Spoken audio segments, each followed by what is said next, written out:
Is that a thing? Girls like a check. That's weird. You don't.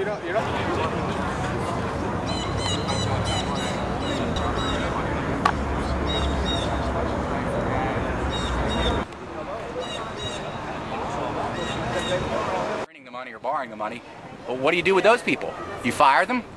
Well, actually, a lot of the parts are made overseas for like the F-16s and You stuff. think the globalization of the American defense industry is a good idea? I don't.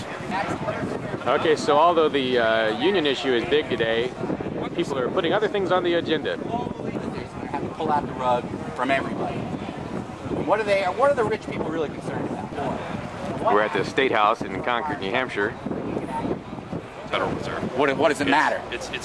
Once it's under public ownership. Yeah. There's. Oh, so you want the state banks? You want state banks? Talking about the Federal Reserve. I want all the working people in the country to come together and democratically run. Well, you know the Democrats support the Federal Reserve because it prints up the money so they can pay for the government workers. Well, the Democrats, sort of a vicious loop, isn't it? The Democrats support the same thing that the Republicans support. Absolutely. So that's not the problem. The problem is you throw them all out.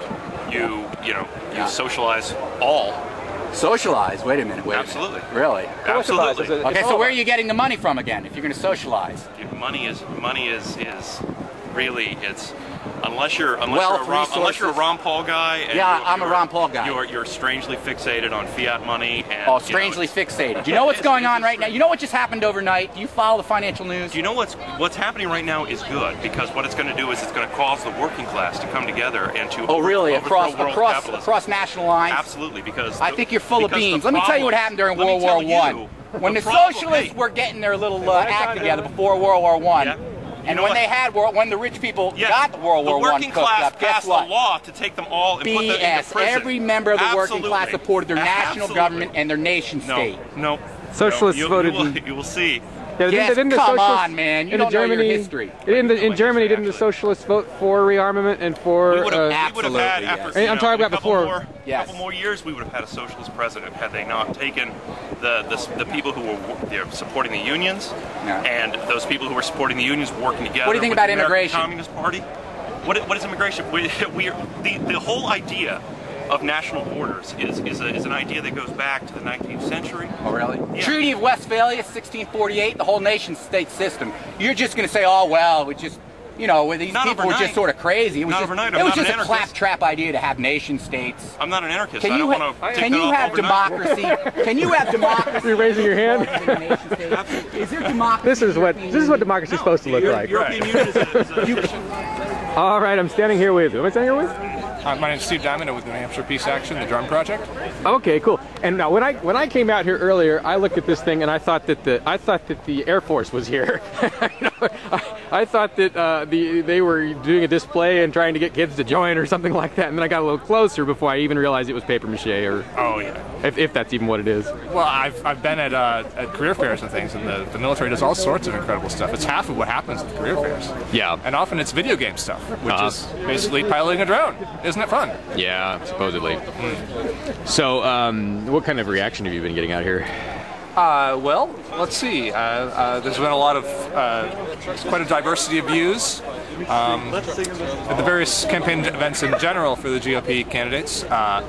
I've talked with a lot of military personnel, pretty open-minded, willing to grapple with the issues around civilian casualties. They understand it's serious, and they also, of course, are concerned for their own safety, understandably. The problem is that while using drones might make our military personnel safer in the short term, the purpose of having military personnel in the first place is to make the American people safer. And with these drones killing so many innocent civilians, and over the long term it's going to make more people interested in joining these organizations, and the military is going to have to keep on fighting forever.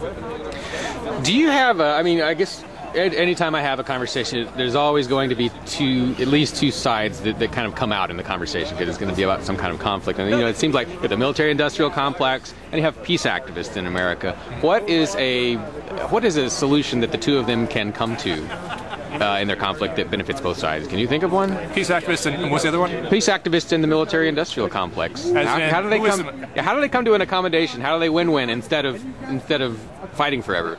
Well, I mean, as far as the military-industrial complex, if you mean like the corporations and so forth, their job of Lockheed Martin, the board of directors, is to maximize their profits by any means necessary. And if that means giving,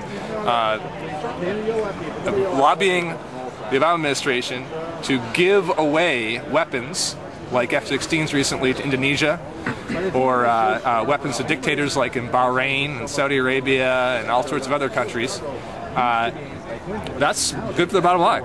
Initially.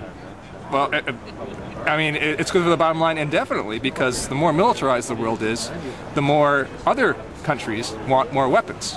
I'm not sure that's, I don't know. I'm not sure this is a zero-sum game. I mean, I think that if you had less government defense contract funding, actually everybody would get richer. Eventually, even Ratheon people would get richer.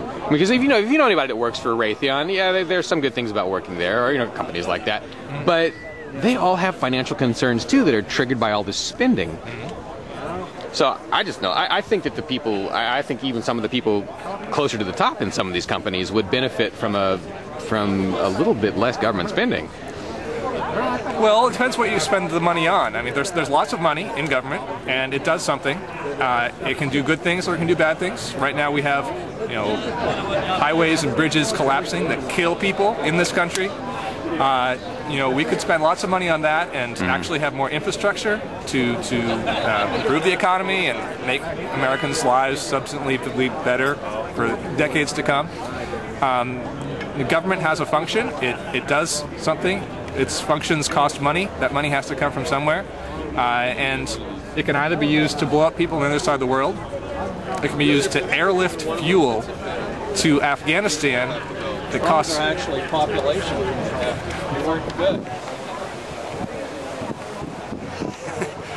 Airlifting fuel to Afghanistan, it costs $400+ per gallon to deliver fuel to the front lines. And now the Khyber Pass in Pakistan is closed because we blew up Pakistani soldiers. So it's going to cost even more. The alternative is going through Uzbekistan, which is pretty much the most brutal, awful dictatorship in the world, which now the Obama administration has to cozy up to and say, hey, they're okay. Yeah. All right, I thank you so much for your time. Sure. And for doing something. Looks like democracy's coming back to the Americas. All right. All right, see you out there. And just and going back to the win-win question, I didn't really give you much warning that I was going to ask that, so you had some more thoughts after we stopped talking, and go ahead. Okay. So the people who work for military contractors, they're simply average Americans trying to make ends meet, and they need jobs. So the real question is, how are we going to create jobs? And works programs to improve our infrastructure, to produce our own energy, which was what, for instance, what Obama said about the green economy. Where did that go? It's time for that. If we can produce our own energy, we aren't going to be dependent on foreigners so much. We'll be more economically self-sustaining. It'll create a lot of jobs. There are ways to create jobs, and it doesn't have to involve a culture of killing. And you're saying it could still benefit the people who work for and are the defense establishment?